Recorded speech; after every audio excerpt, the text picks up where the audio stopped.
morning, you're watching News Mongolia on MNB World. I'm your host, Turquoise. For our top stories, Turquoise Hill Resources announced the start of Oyu Tolgoi's underground mine. Underground mine's opening ceremony was held on Tuesday. Mongolia and Australia are celebrating the 50th anniversary of diplomatic relations. Daily updates on COVID-19 status in Mongolia. For other news, stay tuned.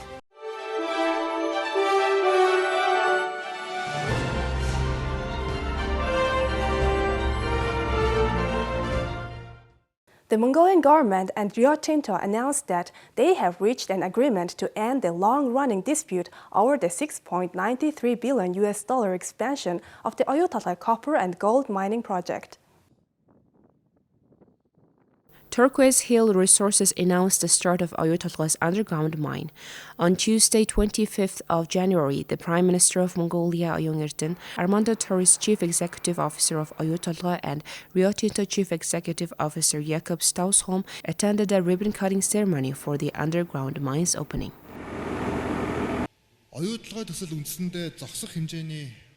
The start of operations at the Oyu Tolgoi underground mine is an expression by the Mongolian people that the country is open for foreign investors. I am confident that the launch of the Oyu Tolgoi underground mine will ensure that Mongolia is able to demonstrate to the world that it is able to understand, negotiate, work with and sustain mutually beneficial partnerships with investors from all over corners of the world. We Mongolians are ready to actively cooperate with investors and companies in a mutually beneficial manner within the framework of the new revival policy proposed by the government of Mongolia in 2022.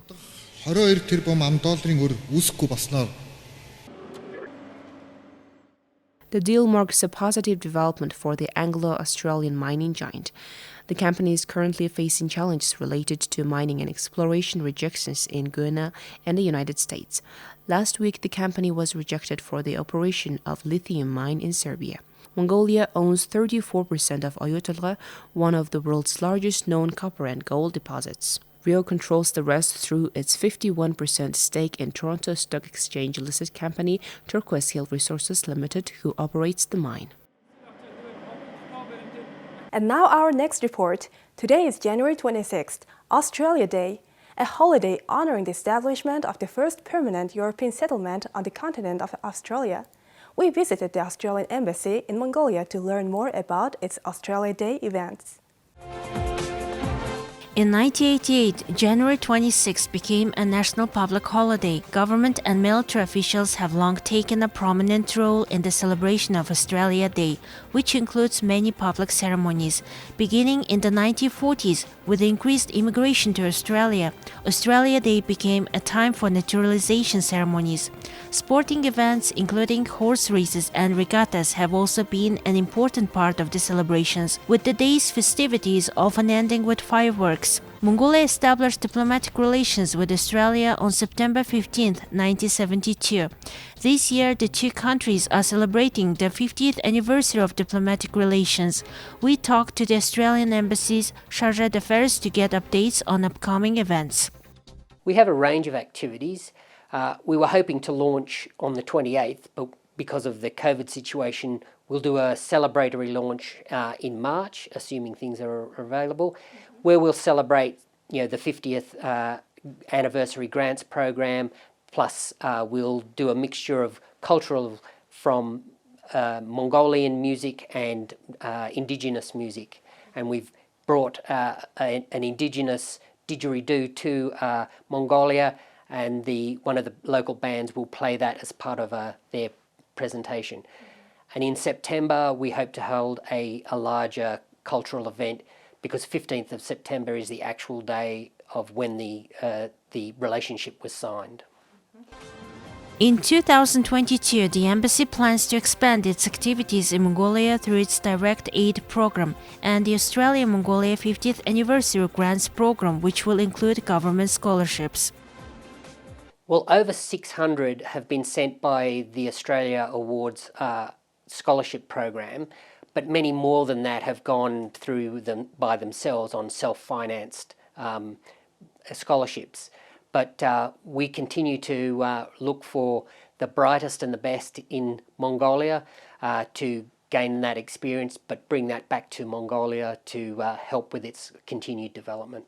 Well, at the moment, it's about 10 students per year, 5 from the public sector and 5 from the private sector who will win scholarships. So it's very competitive, but that's unfortunately the size of our budget, but we're very happy to have them in Australia.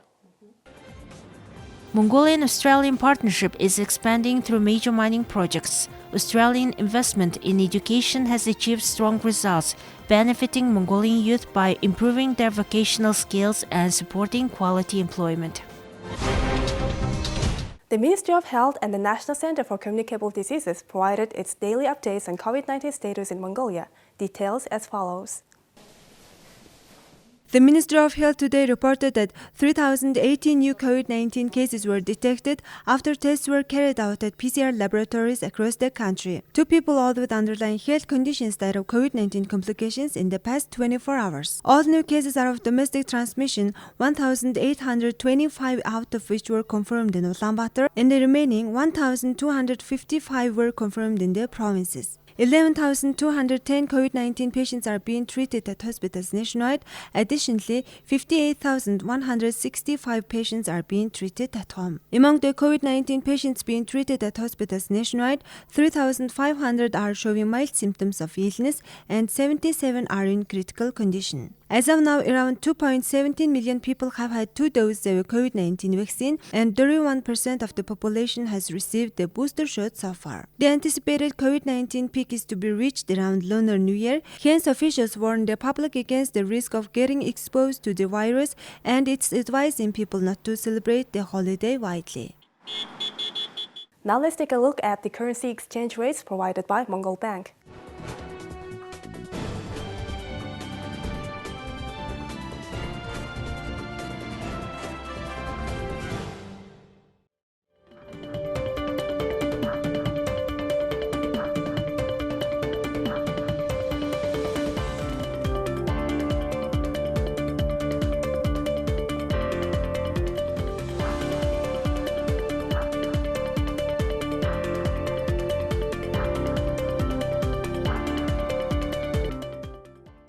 Our next story is about choosing vocational training over university degrees.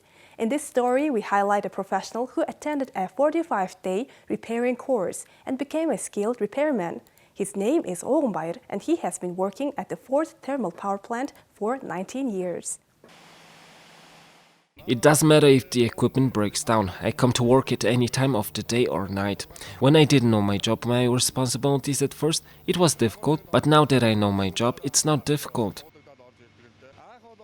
He did not want to pursue higher education like everyone else. He respects the work of his parents and he continues their work. A boiler is just a vessel. The pipes must be constantly supplied with water by a stove. We can see from Oyu that work responsibility and diligence are the greatest skills of work and life. He invented an automatic device to repair valves. Here the small shutters have an automatic splitter. I created with one of my crew members according to this picture. We have been using it for 5 years now since we designed and started working with it. In terms of economy and productivity, this makes our work a lot easier. First of all, there are 7 to 8 students. One of his students is soon to graduate from his course and become a real worker. First, Oyu did an internship as an assistant 19 years ago. Now he's sharing his experiences with the new employees and has become the 5th degree skilled repairman leading his team. The energy sector needs workers like Oyu like we need water and air. He's a diligent and highly skilled worker. As most of the equipment at the thermal power plant is many years old, the workload of stove department staff has been increasing over the years. However, as a result of the work of these young people, we can ensure a reliable operation of the equipment so that every family has a bright and warm day. Here comes the weather forecast for the world's major cities.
This is it for today. Thank you for staying with us.